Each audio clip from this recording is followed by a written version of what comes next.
Hello and welcome. We are here with another session of legal current affairs और इस बार हम थोड़े दूसरे फॉर्मेट में आए हैं राइट हमने बहुत सारे सेशंस कर लिए हैं अभी तक and I think I will take a revision session soon मैं सोच रही हूँ एक अच्छा सा रिवीजन सेशन हो जाए सारे टॉपिक्स का क्यूमुलेटिवली तो 6 महीने का आपका पूरा क्यूमुलेटिवली एक ही सेशन हो जाएगा. I think that is gonna be perfect for you guys right. Start करते हैं with this week's legal current affair जो हमने लास्ट वीक जो चीज़ें हुई हैपनिंग्स हुई वी ऑलरेडी नो कि सुप्रीम कोर्ट का इतना बड़ा जजमेंट आया where they actually increased the seats for the जजेस राइट. सो और क्या क्या हुआ there was topic number 1 would be one case one data right. This is where CJI Suryakant has spoken about the same right. Then we have Supreme Court Judges Ordinance जो आया है नया right जो हम बात कर रहे थे 34 से 38 वाला. And then we have Election Commissioner Row इसके बारे में भी हम बात करेंगे थोड़ी बहुत ठीक है. तो moving on topic 1 that is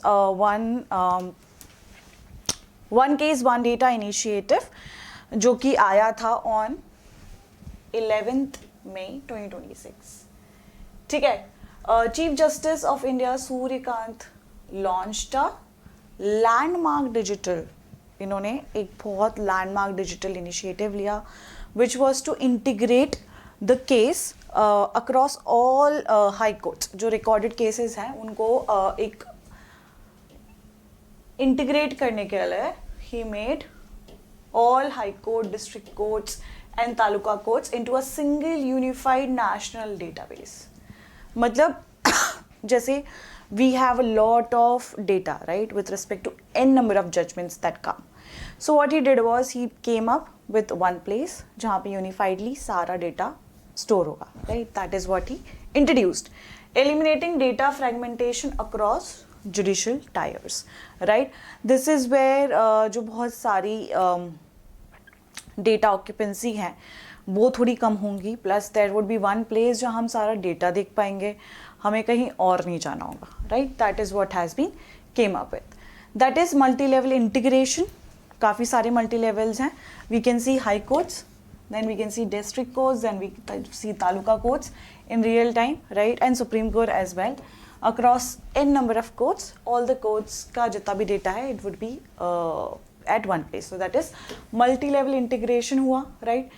Then we have Susahay AI chat also which is launched simultaneously. तो एक AI chatbot होगा developed by NIC and Supreme Court Registry to guide all citizens in accessing Supreme Court services.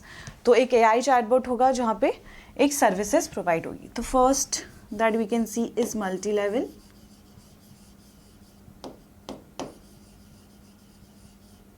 integration.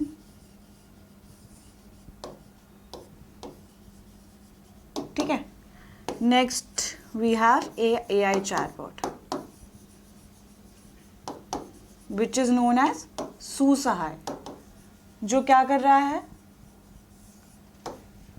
हमको supreme court से related सारी चीजें बताने वाला है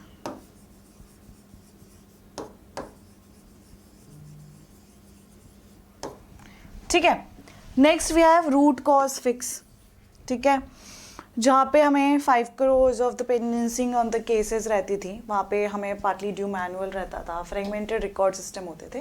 तो हमारा जो रूट कॉज था we did fix that fixing of root cause ठीक है.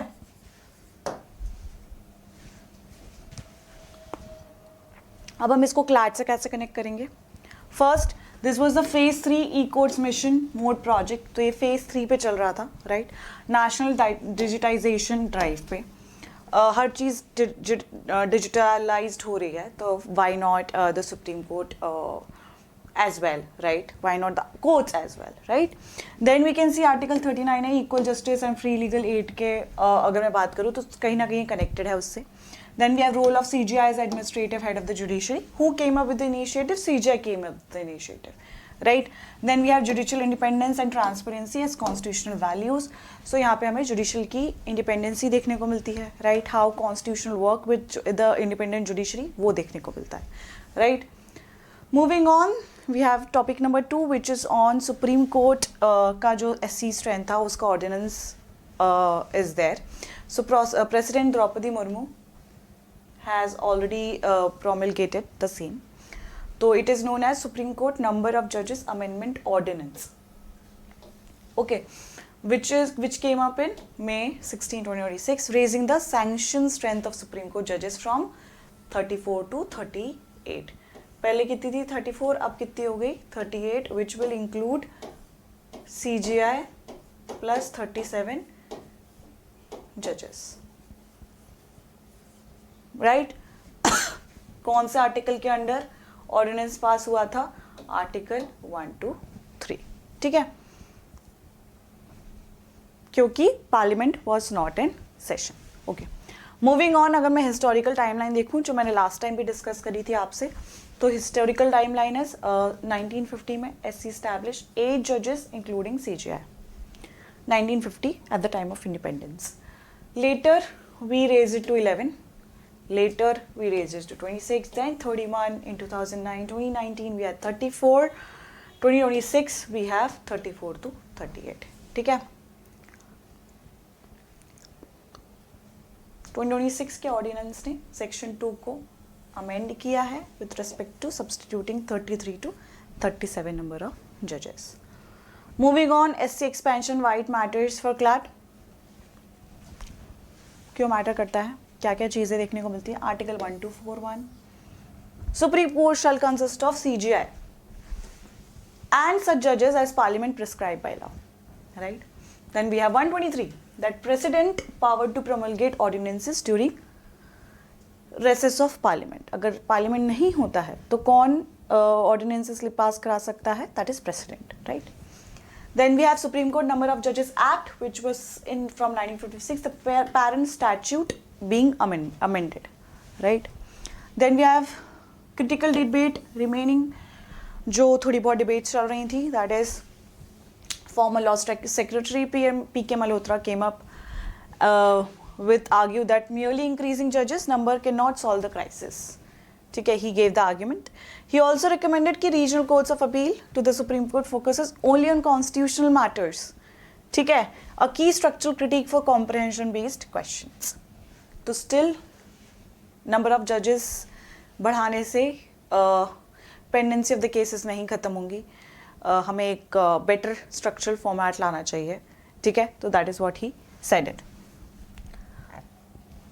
Later on, the topic number 3, that is Supreme Court questions election commissioner appointments. की इलेक्शन कमिश्नर के अपॉइंटमेंट को क्वेश्चन कर रहा है कौन? Supreme court. ऑन May 14, 2026 को ये हुआ. Supreme court bench of justice Deepankar Datta and Satish Chandra Sharma ने क्या किया? They raise the point on this और अपॉइंटमेंट प्रोसेस को for the CEC, Chief Election Commissioner and Election Commissioners, under the Chief Election Commissioner and other commissioners appointment condition of services term of Act 2023 के according they questioned it कि इनकी questioning कैसे है. तो the core controversy की अगर मैं बात करूँ तो एक before क्या होता था? एक balanced panel होता था, 1-1-1 का रेशो होता था, ठीक है. और अब एग्जीक्यूटिव मेजॉरिटी होने लगी विच इज 2-1 का रेशो होने लगा, ठीक है. What the court said, it is not sufficient that commission is independent, it must appear to be independent also. ज़रूरी नहीं कि वो इंडिपेंडेंट शो हो रहा है तो वो इंडिपेंडेंट होगा, इट शुड मेक श्योर कि वो इंडिपेंडेंट है, right. The court rejected the AG's argument and that independency follows only for the post-appointment conduct, asserting it must begin at the appointment stage itself. The court also called Parliament's long delay in legislating for EC appointments tyranny for the elected. Right? That happened in May 7th hearing. Election Commissioner case, how it is related to CLAT. कुछ articles अगर आपको देखने हैं, that is article 324, 3242. West Superintendence of Elections in the Election Commission, President appoints whom? These two people. Right, Parliament makes laws on the same.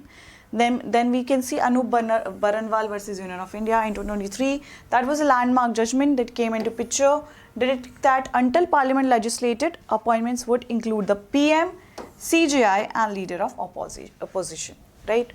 Then we can see the basic structure doctrine कि basic structure नहीं खराब होना चाहिए, free and fair elections होने चाहिए. जो हमारा basic structure है हमारे constitution का, that should not be ruined. ठीक है, electoral independency होनी चाहिए. Parliament cannot legislate in a way that undermines the electoral independence. ठीक है.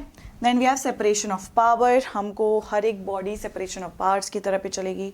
No, they all are interconnected and interdependent on one on each other, but they have their own powers, right?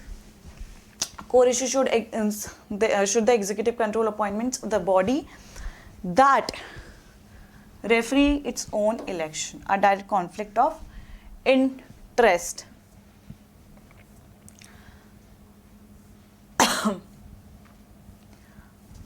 Okay.